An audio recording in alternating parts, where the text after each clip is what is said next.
வணக்கம் வாங்க. ஓம் நம சிவாய வாழ்க, ஓம் நம சிவாய வாழ்க, ஓம் நம சிவாய. இன்னைக்கு பொறுத்தளவுக்கு நம்ம ஏபிகே விலாசத்துல மாரடைப்பை நாம எப்படி தவிர்க்க போறோம், மாரடைப்புல இருந்து நம்ம எப்படி ரிலீவ் ஆக போறோம், ஆன்ஜியோ பண்ணியாச்சு மீண்டும் வராம இருக்கிறதுக்கு என்ன செய்யணும், ஆன்ஜியோ பண்றதுக்கு முன்னாடி நம்ம என்ன செஞ்ச ஆன்ஜியோக்கே போக மாட்டோம் அப்படின்றத பத்தி தான் இன்னைக்கு முழு டாபிக் எடுக்கிறோம். இதை பத்தி நீ கவலைப்பட வேண்டிய அவசியம் இல்லை. நமக்கு மாரடைப்பு வந்துடும் அப்படின்னு பயப்பட வேண்டிய அவசியம் இல்லை. வருமுன் பாதுகாப்போம். ரத்த அடைப்பை நம்ம எப்படி ரிலீவ் பண்றோம், மார்பகத்துல மட்டும் கிடையாது, நம்ம உடல்ல எந்த ஒரு இடத்துல ரத்த அடைப்பு இருந்தாலும் நம்மளால ரிலீவ் பண்ண முடியும். உணவே மருந்து அப்படின்றத பத்தி தான் இந்த டாபிக் பண்ண போறோம். வாங்க இன்னைக்கு வீடியோல சந்திப்போம். மாரடைப்புன்றது ஒரு பெரிய விஷயம் கிடையாதுங்க.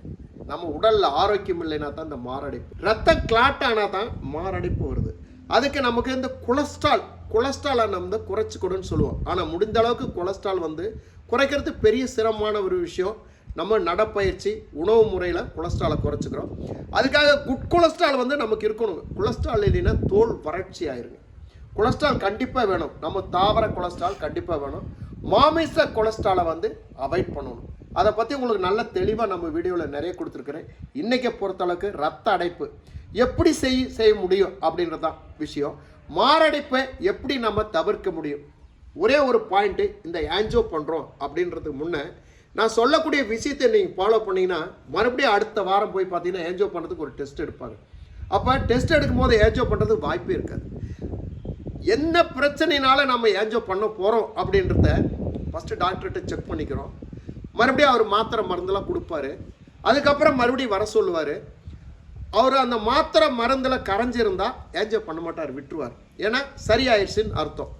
அதுக்கு முன்னே மருத்துவர் அணுகி ஆன்ஜியோ பண்ணுறதுக்கு முன்னே ஒரு 15 நாள் டெஸ்ட் எடுத்துக்கங்க. அதுக்கு அடுத்தது மறுபடியும் 2வது டெஸ்ட் பண்ணி பாருங்கள். உங்களுக்கு அந்த மாதிரி ஒரு பிரச்சனை இருந்ததுன்னா ஆன்ஜியோ பண்ண வேண்டிய சூழ்நிலை. ஆனால் நான் சொல்லக்கூடிய கருத்துக்களை உட்வாங்கினீங்கன்னா ஆன்ஜியோ பண்ண வேண்டிய அவசியமே கிடையாது. முற்றிலும் திரும்பி நான் சொல்கிறேன். இது எப்படி அப்படின்னும் போது நான் நிறைய விஷயங்களை உங்களுக்கு சொல்லியிருக்கிறேன். இந்த கை கால் மறுத்து போகிறது, அதே மாதிரி இந்த கை காலில் அங்கங்கே நரம்புகளில் ரத்த அடைப்புகள் ஏற்படுது. எளிய முறையில் இதை சரி பண்ணலாம். மருத்துவ முறையில் பார்த்தீங்கன்னா நிறைய விஷயங்கள், இதுக்கு என்னென்ன தேவை, இதை எப்படி எடுத்துக்கிட்டால் நாம் மாரடைப்புல இருந்தோ இல்லை ரத்த அடைப்புல இருந்தோ நம்ம ரிலீவ் ஆக போகிறோம் அப்படின்னா செம்பருத்தி பூவை பொறுத்த அளவுக்கு டெய்லி சும்மா இருக்கும்போது பறித்து சாப்பிட்டு பழகிக்கணும். என்றைக்குமே வீட்டில் எல்லாத்துக்கும் கிடைக்கும். செம்பருத்தி பூ டெய்லி சாப்பிட்டு பழகிங்க, ஒரு முறைங்க.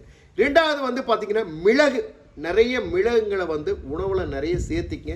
மிளகு பால் குடிங்க. அதே மாதிரி ஒரு 4-5 மிளகுங்களை பாலில் அரைச்சி நைட்டான சாப்பிட்டு பழகுங்க.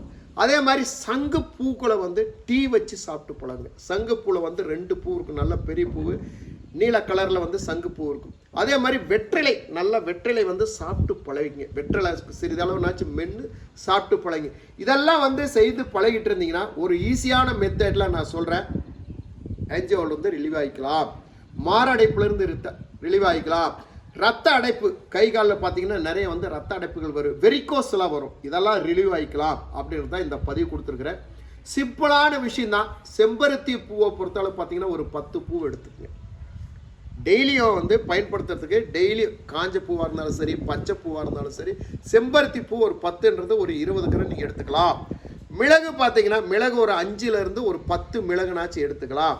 இந்த மிளகு, செம்பருத்தி பூ, அடுத்து பார்த்தீங்கன்னா சங்குப்பூ ஒரு 10 பூ எடுத்துங்க. வெத்தலை ஒரு அரை வெத்தலை எடுத்துங்க. இதெல்லாம் பார்த்தீங்கன்னா இந்த 7 எடுத்துக்கிட்டு நல்லா சேர்த்து அரைச்சிங்க. அரைச்சி ஒரு 200 ml ஒரு டம்ளர் தண்ணி ஊற்றி நல்லா கொதிக்க வைங்க. நல்லா கொதிக்க வச்சு நைட்டு படுக்கும் போது ஒரு டம்ளர் சேர்த்து எடுத்துங்க. இதை பார்த்தீங்கன்னா ஒரு மாதம் தொடர்ந்து எடுத்துட்டிங்கன்னா நான் சொல்லக்கூடிய விஷயத்துலேருந்து ரிலீவ் ஆகிக்கலாம். சங்குப்பூ தண்ணி சேர்த்து நல்லா அரைச்சி வடிகட்டி தினமும் எடுங்க. வெறும் சங்குப்பூ நான் சொன்னக்கூடியதை இந்த 7 சேர்த்து நல்லா அரைச்சி கொதிக்க வச்சு இதை எடுத்துக்கங்க. அது மட்டும் இல்லாமல் சங்குப்பூவை டெய்லி 5 பூ நல்லா தண்ணியில் போட்டு தண்ணி கலந்து நல்லா அரைச்சி உள்ளுக்குள்ளார எடுத்துங்க. நல்லா வடிகட்டிக்கலாம், தண்ணியில் கட்டிக்கலாம். அதே மாதிரி சங்குப்பூ டீக்கரை வச்சு சாப்பிட்லாம். இந்த மாதிரி நிறைய எடுத்துட்டிங்கன்னா மாரடைப்புலேருந்து ரிலீவ் ஆகும். இதுக்கு பார்த்தீங்கன்னா நிறைய எக்ஸசைஸ் கொடுத்துருக்குறேன். சின்ன குழந்தைங்களாக இருந்தாலும் சரி, பெரியவங்களாக இருந்தாலும் சரி, ஈஸியான மெத்தடில் ஒரு எக்ஸசைஸை கொடுத்துருக்குறேன். இந்த எக்ஸசைஸை கொடுக்கும்போது பார்த்தீங்கன்னா மாரடைப்பு வராது. ஆன்ஜியோ பண்ண வேண்டிய அவசியம் இல்லை. நீங்கள் ஆன்ஜியோவுக்கு போய் ஃபஸ்ட்டு டெஸ்ட்டுக்கு போயிருந்தீங்கனாலும் சரி, நான் சொல்லக்கூடிய விஷயத்தை ஒரு 30 நாளைக்கு தொடர்ந்து இதை செஞ்சீங்கன்னா கண்டிப்பாக ஆன்ஜியோவுக்கு மறுபடியும் 2வது போகும்போது டெஸ்ட் ரிப்போர்ட்டில் பார்த்தீங்கன்னா நார்மலாக ஆகிக்கும். இதை பார்த்தீங்கன்னா மருத்துவர் கொடுத்த மாத்திரை மருந்தில் சரியாயிடுச்சுன்னு நினச்சிக்கங்க. அதே மாதிரி அவரும் சந்தோஷப்படுவார். ஒரு மனிதனுக்கு ஆன்ஜியோ பண்ண வேண்டியதில்லை, நல்ல மாதிரி ஆயிடுச்சுன்னு அவரும் சந்தோஷப்படுவார். உங்களுக்கும் சந்தோஷமாகும். 1 லட்சம் 2 லட்சம் பணமும் மீதியாகும். உங்கள் உடல் ஆரோக்கியமாகவும் இருக்கும். இதை முற்றிலும் குணமாகும். இது முற்றிலும் உண்மை. இது நான் நிறைய பேர்த்துக்கு சொல்லி கொடுத்துருக்குறேன். நிறைய பேர் இதை பயன்படுத்தி நம்ம கமெண்டில் கொடுத்துருக்குறாங்க, ஐயா இது சரியாக இருக்குன்னு சொல்லியிருக்கிறாங்க. அதுக்காக நான் இப்போ இந்த வீடியோ உங்களுக்கு பண்ணியிருக்கிறேன். தெரியாத மக்கள் அனைவரும் இதை எடுத்துங்க. 30 நாள்ன்றது 40 நாள் எடுத்துங்க. கண்டிப்பாக நீங்கள் ஆன்ஜியோவிலேருந்து ரிலீவ் ஆவீங்க. உடலில் எங்கே ஒரு பாகத்தில் ரத்த அடைப்பு இருந்தாலும் சரி உங்களுக்கு ரிலீவ் ஆகும். அதே மாதிரி இந்த வெரிகோஸ்லாம் ரிலீவ் ஆகும். இதை நிறைய எடுத்துங்க. இந்த ஆன்ஜியோ சம்மந்தப்பட்டவங்களுக்கு நிறைய விஷயங்கள் இருக்குது. நிறைய இந்த வாக் பண்ணணும், நல்லா தூக்கம் பண்ணணும், எக்ஸசைஸ் பண்ணிக்கணும், காய்கறிகள் நிறைய எடுத்துக்கணும், பழ வகைகள் நிறைய எடுத்துக்கணும், கீரை வகைகள் நிறைய எடுத்துக்கணும். அதே மாதிரி பார்த்தீங்கன்னா நிறைய விஷயங்களை அந்த மண்டையில் ஏற்றிக்கூடாது. ரத்த அடைப்பு ஸ்டார்ட் பண்ணுறவங்க நிறைய அந்த மண்டையில் நிறைய ஏற்றிக்கூடாது. சிந்தனைகள் நிறைய வரக்கூடாது. தூக்கம் நல்லா தூங்கணும், நல்லா வாக் பண்ணணும். வாக் பண்ணணுன்னா பார்த்தீங்கன்னா ஒரு 1/4 மணி நேரம் 1/2 மணி நேரம் வாக் பண்ணிங்கன்னா போதும். நெடுந்தளவு போகணுன்னு அவசியமே கிடையாது. 4 கிலோமீட்டர் 5 கிலோமீட்டர் போகணும்னு கிடையாது. 1/2 கிலோமீட்டர் 1 கிலோமீட்டர் போயிட்டு வந்தீங்கன்னாலும் போதும். அதே மாதிரி நல்லா தூங்கிட்டு காலையில் ஒரு 5:30 மணிக்கு எழுந்திரிச்சிங்கன்னா போதும். 5:30 to 6 அதுக்குள்ளார நல்லா வாக்கிங் போயிட்டு வந்துடுங்க. அதே மாதிரி வாக்கிங் பண்ணுறதுலேயும் நிறைய முறைகள் நிறையா இருக்குது. வீட்லேயே சுற்றி வாக்கிங் போகக்கூடாது. அதே மாதிரி நேர் பாதையில் நடந்துட்டு மறுபடியும் திரும்பி வரலாம். சரிங்களா? ஒரு 10 அடி போயிட்டு திரும்புறது, 10 அடி போயிடுது, அந்த மாதிரி செய்யக்கூடாது. ஒரே முறை போயிட்டு ஒரே முறை திரும்பி வாங்க. 100 மீட்டராக இருந்தாலும் சரி, ஒரு முறை போயிட்டு ஒரு முறை திரும்பி வாங்க. அதே மாதிரி நல்ல எக்ஸசைஸ் பண்ணுங்க. வாக்கிங் போயிட்டு வீட்டில் ஒரு 10 நிமிஷம் படுத்துருங்க. நான் சொல்லக்கூடிய விஷயம், எவ்வளோ தொழில் நீங்கள் வாக்கிங் போயிட்டு இருந்தீங்கனாலும் சரி, போனதையும் கை கால் மூஞ்சி கழுவுறதோ, தண்ணி குடிக்கிறதோ, சாப்பிட்றதோ தயவுசெய்து எதுவுமே செய்யாதீங்க. வாக்கிங் போயிட்டு ஒரு 10 நிமிஷம் ரிலாக்ஸாக ஒரு ஃபேனை போட்டு படுத்து தூங்குங்க. தூங்கிட்டு அதுக்கடுத்து குளிச்சுட்டு எல்லா வேலையும் செய்யுங்க.